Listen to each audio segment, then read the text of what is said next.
Halo, terima kasih telah mengklik video ini. Jangan lupa like, comment, subscribe, dan share ya.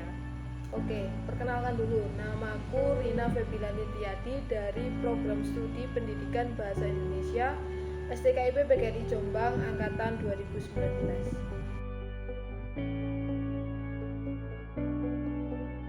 Oke, di sini aku akan menjelaskan tentang semantik, yaitu makna yang ditinjau dari segi pemaknaan dan pendefinisian. Oke, langsung saja kita simak penjelasan berikut ini. Semantik adalah ilmu tentang makna yang mempelajari tentang makna. Misalnya, bagaimana adanya suatu makna dalam suatu kata, bagaimana kata tersebut berkembang, dan bagaimana adanya perubahan dari makna kata tersebut. Menurut teori yang dikemukakan oleh Ferdinand de Saussure, setiap tanda linguistik memiliki dua unsur. Yang pertama yaitu yang diartikan, dan yang kedua yaitu yang mengartikan. Makna adalah perpautan di antara bahasa-bahasa itu sendiri, terutama dalam suku kata. Semantik merupakan salah satu cabang ilmu linguistik yang mempelajari tentang makna suatu kata. Sedangkan linguistik itu sendiri adalah ilmu yang mengkaji tentang bahasa. Hubungan antara kata dengan maknanya itu bersifat arbiter. Artinya, tidak ada hubungan wajib antara fonem yang membentuk kata dengan maknanya. Namun, hubungannya bersifat konvensional, artinya disepakati oleh suatu masyarakat yang menggunakan bahasa itu sendiri. Kemudian, masuk pada makna ditinjau dari segi penamaan. Nah, kemudian menurut Sudrajat, proses penamaan itu berkaitan dengan acuannya. Penamaan itu bersifat arbiter dan konvensional. Seperti yang telah saya jelaskan tadi, konvensional itu artinya sesuai dengan kesepakatan masyarakat pengguna bahasa itu sendiri. Kemudian kalau arbiter itu sesuai dengan kemauan. Ada beberapa sebab-sebab yang melatar belakangi adanya penamaan terhadap suatu benda atau kata. Yang pertama yaitu peniruan bunyi. Maksudnya, nama-nama benda tersebut dibentuk berdasarkan hasil dari bunyi dari benda itu sendiri. Contohnya, meong. Meong itu dinamai sebagai suara kucing. Maknanya adalah suara kucing yang merupakan hasil tiruan bunyi dari benda itu sendiri. Benda itu sendiri adalah kucing. Yang kedua yaitu penyebutan bagian. Dalam bidang kesusastraan ada istilah pars pro toto, yaitu gaya bahasa yang menyebutkan bagian dari suatu benda atau hal, padahal yang dimaksud adalah keseluruhannya. Maksudnya, bagian dari suatu benda atau hal dapat dari tubuh yang disebutkan mempunyai arti secara keseluruhan dari benda tersebut. Maksudnya, bagian dari suatu benda atau hal dapat dari tubuh yang disebutkan mempunyai arti secara keseluruhan dari benda tersebut. Misalnya, kata kepala dalam kalimat setiap kepala menerima bantuan Rp200.000. Buahkanlah dalam arti kepala itu saja, melainkan artinya orang sebagai atau satu keseluruhan. Yang ketiga yaitu penyebutan sifat khas. Menurut Abdul Khair pada tahun 2013 menyatakan penyebutan sifat khas adalah penamaan suatu benda berdasarkan sifat yang khas pada benda tersebut. Gejala ini merupakan peristiwa semantik karena dalam peristiwa itu terjadi transposisi makna dalam pemaknaan atau pemaknaan, yakni perubahan dari kata sifat menjadi kata benda. Yang keempat ada penemu dan membuat. Menurut Abdul Khair pada tahun 2013 menyatakan nama benda dalam kosakata bahasa Indonesia yang dibuat berdasarkan nama penemunya, nama pabrik, dan membuatnya, atau nama dalam peristiwa sejarah yang disebut dengan istilah apelativa. Yang kelima, tempat asal. Sejumlah nama benda dapat ditelusuri berdasarkan dari nama tempat asal benda tersebut. Penyebutan tempat asal adalah penamaan suatu benda berdasarkan nama tempat asal benda tersebut. Misalnya, kata sarden atau ikan sarden berasal dari nama pulau Sardinia di Italia. Yang keenam ada bahan. Ada sejumlah benda yang namanya diambil dari nama bahan pokok benda itu.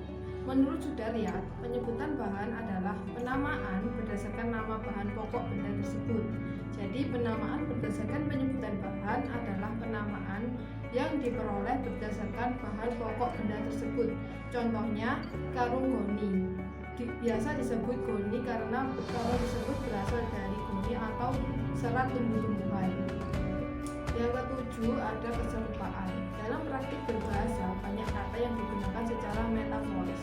Artinya, kata itu digunakan dalam satu ujaran yang maknanya dibersamakan atau diperbandingkan dengan makna lesikal dari kata itu. Menurut Sudaryat, menyatakan penamaan keserupaan adalah penamaan suatu benda berdasarkan keserupaan suatu benda dengan benda lain. Misalnya, kata kaki. Ada frase kaki meja, kaki gunung, dan kaki kursi. Yang kedelapan ada pemendekan. Dalam perkembangan bahasa terakhir ini, banyak kata-kata bahasa Indonesia yang terbentuk sebagai hasil penggabungan unsur-unsur huruf awal atau suku kata dari beberapa kata yang digabungkan menjadi satu. Contohnya adalah tekap. Tekap itu merupakan kependekan dari tekanan batin. Yang kesembilan ada penamaan baru.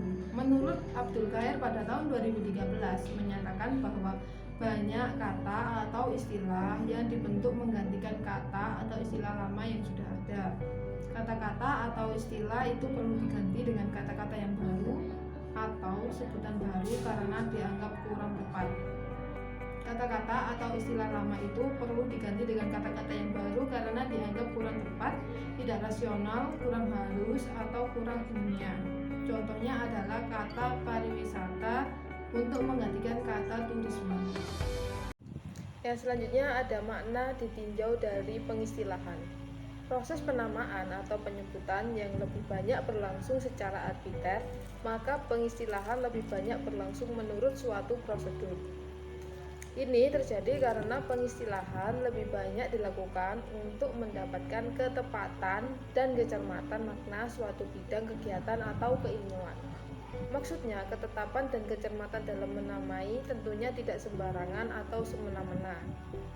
Kemudian menurut Sudaryat pada tahun 2008, penamaan suatu benda yang khusus dibuat untuk di bidang kegiatan atau ilmu tertentu.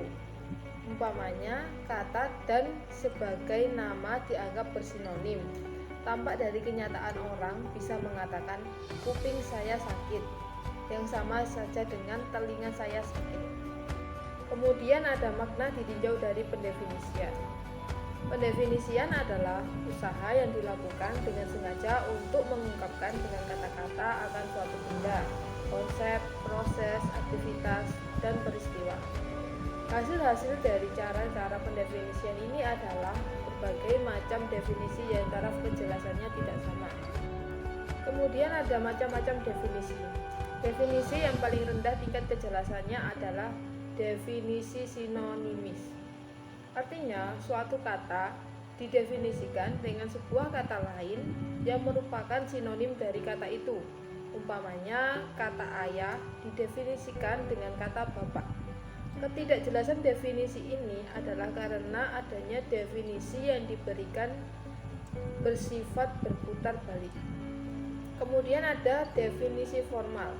Dalam definisi formal ini, konsep atau ide yang akan didefinisikan itu disebutkan dulu sebuah ciri umumnya, lalu disebutkan pula ciri khususnya yang sebagai pembeda dengan konsep atau ide lain yang sama ciri umumnya. Selanjutnya ada definisi logis. Definisi logis mengidentifikasikan secara tegas objek, idea, atau konsep yang didefinisikan itu sedemikian rupa, sehingga objek tersebut berbeda secara nyata dengan objek-objek lain. Definisi logis biasanya terdapat dalam buku pelajaran, karena itu sifatnya agak ilmiah. Kemudian ada definisi ensiklopedis.